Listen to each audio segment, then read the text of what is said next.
Hello बंधुरा welcome to math गुरु আপনাদের জানিয়ে আছে कि आगामी 22/7/2025 से Kaushik Das versus the state of West Bengal যা মামলা করা হয়েছিল সেই কেসে হেয়ারিংটা 22/7/2025 কম্পিউটার জেনারেটেড ডেট এক্ষুনি সুপ্রিম কোর্টে অফিসিয়াল ওয়েবসাইটে শো করছে কিন্তু সুপ্রিম কোর্টে অফিসিয়াল ওয়েবসাইটে কাউজ লিস্টটাও আমি যখন সার্চ করছি সেইটাও অলরেডি আপলোড করা হয়ে গেছে।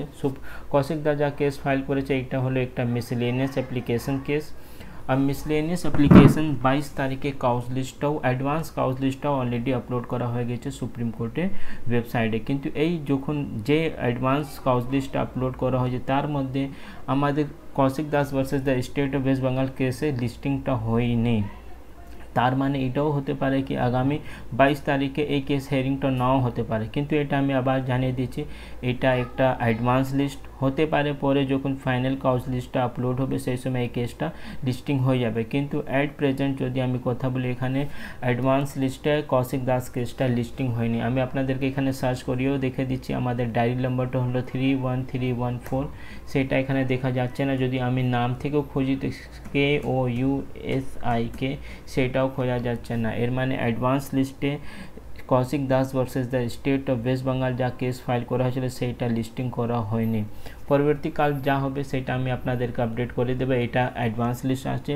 অনেকবার আমরা দেখেছি কি অ্যাডভান্স লিস্টে যদি কোনো কেস নাও থাকলে সেই কেসটা যখন ফাইনাল কাউজ লিস্ট আপলোড করা হয় সেই সময় সেই কেসটা অলরেডি লিস্টেড হয়ে যায়। কিন্তু পরবর্তীকাল কী হবে সেটা আমরা আগামী ফ্রাইডে নাহলে স্যাটারডেই জানতে পারবো। কারণটা 22 তারিখে এই কেস কম্পিউটার জেনারেটেড শো করছে, আর যে কেসটা নেক্সট উইকে হেয়ারিং হবে সেই কেসে ফাইনাল কাউজ লিস্টটা এই কারেন্ট ফ্রাইডে না স্যাটারডে আমরা সেই কেসে লিস্টিংটা দেখতে পারবো। তো দেখা যায় কি হতে পারে। 14 তারিখ থেকে অলরেডি সুপ্রিম কোর্ট খুলেই যাচ্ছে। আপনাদের জানা আছে 2 মাস মোটামুটি 2 মাস বন্ধ ছিল সুপ্রিম কোর্ট সামার ভ্যাকেশন জন্য। এই কেসটা ডাইরেক্ট ডকুমেন্ট ভেরিফিকেশন নিয়েই করা হয়েছে।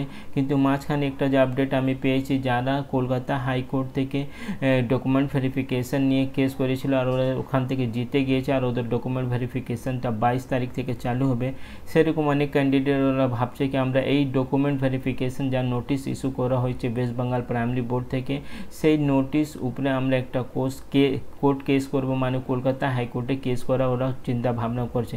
কিন্তু আমি একটাই কথা বলবো, আপনাদের যা করা আছে আপনারা নিশ্চয়ই একটা এডুকেটেড মানুষ আছেন, আপনারা অনেক এমনি আছে যারা টিচার আছে, আপনাদেরকে কিছু বললে একটা আমার ভুল হবে। কিন্তু আমি একটা ছোট্টটা অ্যাডভাইস আপনাদেরকে দেব কি আপনাদের কোনো একটা স্টেপ ভুলভাল যদি স্টেপটা নেওয়া হলে শুধুমাত্র তার এফেক্টটা আপনাদের উপরে হবে না, পুরো NIS ডিলেট ক্যান্ডিডেট যারা 2022 রিকমেন্ডে বসেছে তার উপর তো হবেই হবে।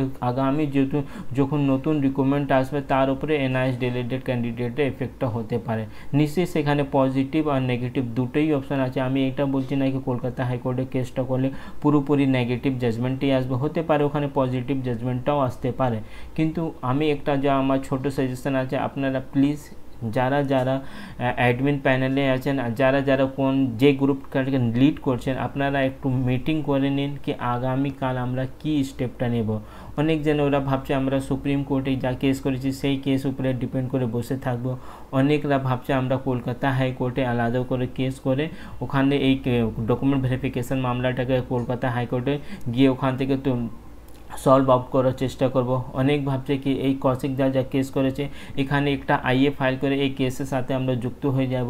তো অনেক রকম ক্যান্ডিডেট আছে, অনেক রকম গ্রুপ আছে, তাদের আলাদা আলাদা একটা মন্তব্য আছে। কিন্তু এইরকম আলাদা আলাদা কাজটা করলে নিশ্চয়ই কাজটাও ঠিকঠাক হবে না আর প্রবলেমটাও খুব তাড়াতাড়ি সলভ হবে না। আপনাদের যা করা আছে আপনারা যদি ডাইরেক্ট কৌশিক দাস কেসে যুক্ত হতে চান আমি ওদের অ্যাডমিন প্যানেলে যা নাম্বার আছে সেটা আমি আপনাদের সাথে শেয়ার করে দেবো। ওখানে আপনারা ডাইরেক্ট কৌশিক দাসের টিম প্যানেল সাথে কথা বলতে পারেন।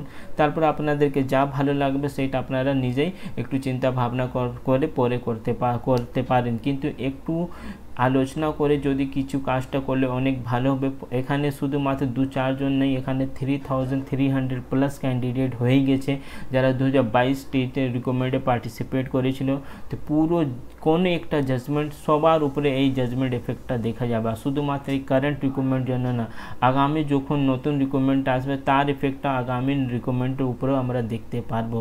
তো আশা করছি আপনারা বুঝে গেছেন আমি কি বলতে চাইছি। আপনাদের যা করা আছে, আপনারা নিজে খুশি আছে আপনারা সেইটা করতে পারেন, কিন্তু একটু সবাই একসাথে বসে একটু আলোচনা করে তারপরে কোনো কাজটা করলে ওখানে সাকসেস রেটটা খুব বেশি হয়ে যাবে।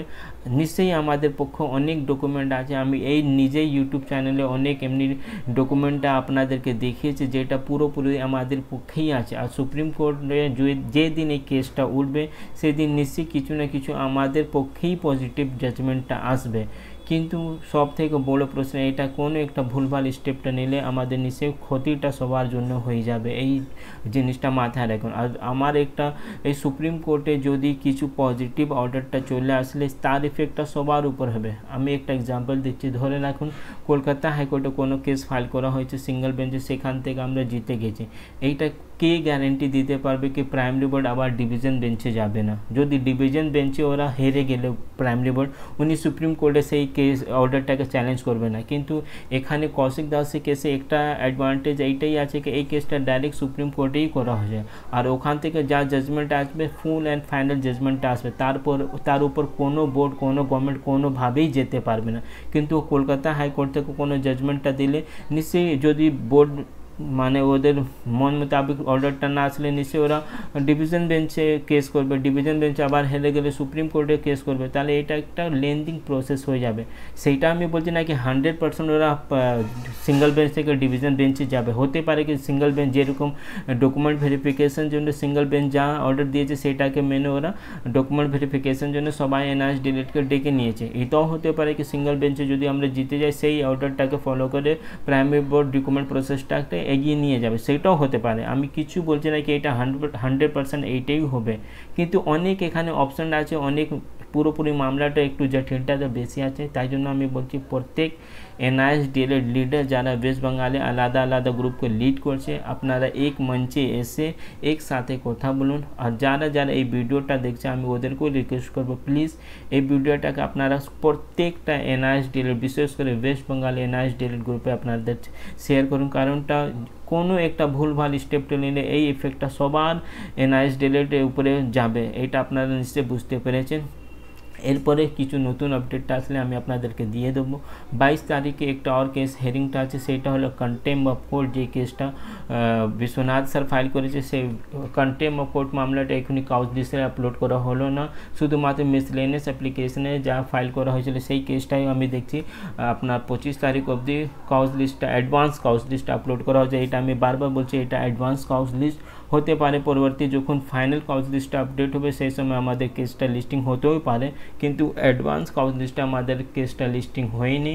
বাকি প্রত্যেকটা এনআইএস গ্রুপ যদি একসাথে এক মঞ্চে এসে ভালো করে লড়াই লড়লে টাকাটাও সবার এক জায়গায় হয়ে যাবে। আর একটু যখন এই কেসে হেয়ারিংটা হবে যদি আমরা 2-3টে বড় অ্যাডভোকেট দিতে পারি এই 22 তারিখে যদি হেয়ারিংটা হলে, তাহলে নিশ্চয়ই আমরা কিছু না কিছু একটা পজিটিভ আউটকাম ওখান থেকে নিয়ে আসবো। কারণ অনেক ডকুমেন্ট আমি নিজেই দেখেছি, যেমনি 2017 আগে যা টেট ওখানে ডিমান্ড করা হয়েছে, 2017 আগে কোনো টেট পরীক্ষাটাই হয়নি, শুধুমাত্র 2014 সালে টেট পরীক্ষাটা হয়েছে। তারপরে এনওসি যা নিয়ে কথা বলছে সেটা একটা টিচারে কোনোভাবে জানতেই পারবে না কি যে স্কুলে উনি অ্যাপ্লাই করেছে, যে স্কুলে উনি চাকরি করছে সেই স্কুলে এনওসি আছে কি এনওসি নেই সেটাও আমরা বলতে পারবো না। স্যালারি স্লিপ নিয়ে যা একটা ওখানে ডকুমেন্ট ভেরিফিকেশনের ডিমান্ড করা হয়েছে কি প্রত্যেকটা যারা যারা ডকুমেন্ট ভেরিফিকেশনে আসবে ওদের স্যালারিটা ব্যাংকে দিয়ে আছে দেওয়া ছিল কি দেওয়া না সেটা জানাতে হবে, ওদের স্যালারিটা যে একটা গাইডলাইন ইস্যু করা হয়েছে এনসিটি আর ওয়েস্ট বেঙ্গল গভর্নমেন্ট থেকে সেই হিসাবে স্যালারিটা ওরা পাচ্ছে না সেটা ওখানে দেখাতে হবে। কিন্তু অনেক প্যারা টিচার অনেক যারা গভর্নমেন্ট স্কুলে গেস্ট টিচার আছে সেই গাইডলাইনটাকে ওয়েস্ট বেঙ্গল গভর্নমেন্ট নিজেই ফলো করে না। তো অনেক কিছু আছে যাদের আমাদের পক্ষে আছে। তো আশা করছি যেদিনই এই কেসটা সুপ্রিম কোর্টে উঠবে আমাদের পক্ষেই কিছু না কিছু জাজমেন্ট আসবে। এর আগে কিছু নতুন আপডেটটা আসলে আমি আপনাদেরকে জানিয়ে দেবো, কিন্তু আমি একটাই রিকোয়েস্ট করবো আপনারা এই ভিডিওটাকে প্রত্যেক গ্রুপে শেয়ার করুন।